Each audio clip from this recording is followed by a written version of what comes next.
Thought it was a great opener. Looking back at last year to this year where we're at, it's a lot better feeling. I thought both sides of the ball came out and played extremely well, so I was very pleased. Obviously, you're in the focus this week because of what happened last year against Texas. How psychologically and mentally are you preparing any differently for that? I get people saying target on your back, Yeah. all that sort of thing. No, it's football, and every quarterback's got a target on his back. With that being said, so it's all the same. I'm taking it one day at a time. So as we go out to practice, I make sure I get the most out of it as I do there, and when we come game time, I'll take it one play at a time. Taysom, did it kind of surprise you what UConn rolled out in defensively? Yeah, a little bit. I wasn't expecting as much zone. They dropped 8, rushed 3 quite a bit. I wasn't expecting them to do that as much, but we adjusted well. Did you start keying on that, and when you saw 3 rush and you saw the backer drop out in coverage, did you take off? Was there a key for you to run, or did you just still do that spur of the moment? I wouldn't say if they rolled 2, and I knew that there was a good probability of them running Tampa and their backers running out of there, well, then I would run. And so I looked for that when I got that look. Is there a specific blocking scheme for your O-line to push a defensive lineman one way or the other in that type of situation, or are they just taught to stay in front? Not in a passing situation, no. What's your favorite moment from the game last year against Texas? Did anything kind of stand out? All those yards you ran for and all that? Probably the long touchdown run. I think we were down 7-3 at the time. They just scored, and so as far as momentum went, we answered a call, and I think after that, I don't think we ever really looked back. So probably that moment. Have you paid attention to any stuff their players have been saying about wanting revenge and all this, and No. nothing at all? Or? No. Is it kind of fun though to know that you hear us asking about it, but to know this is a big game for them. It's not just a preseason or non-league game. This is a big game for them. That's the way I viewed it last year. It's all the same.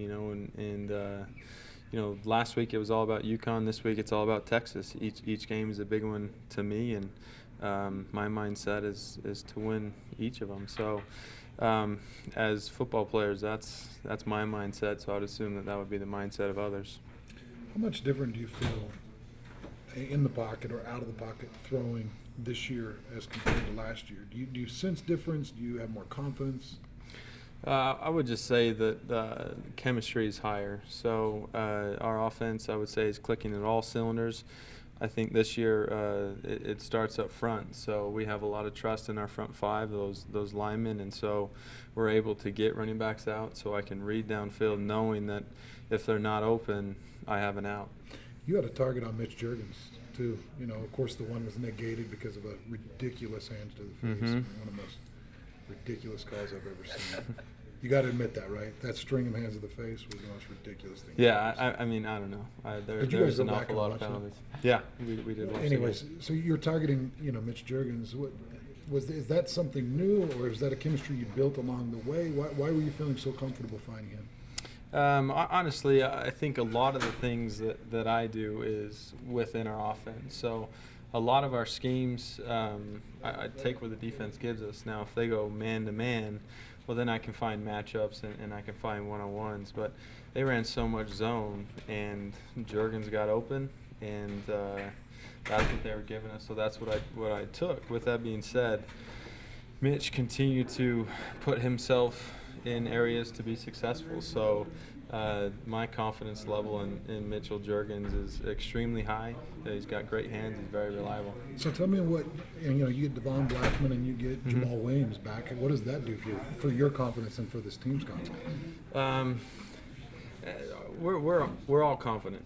And, obviously having Jamal and having Devon is going to help in that. But that being said, I'm extremely confident in our other backs too, and rightfully so. They played well. They've had a really good camp. So not a big change in that area. I do think, those guys will help us. And so we'll just continue on the path we're going. You mentioned the offensive line and how well they play. That's where it started. Just was that what you expected coming into that game? Was just that type of performance? Yeah, I did. I think that they continue to prove themselves through camp, and not only that, I would just say their mindset is just like they're going to protect me. And I just had a conversation with one of my old linemen, and he had a bad dream, and it was like just watch your back, and had a conversation with me. So it's fun to see, and those guys just get in and grind, and to play O-line is not an easy thing, and those guys love to do it. So I feel very confident and love playing with those guys. Have you looked at that Fusi block? I have, yeah.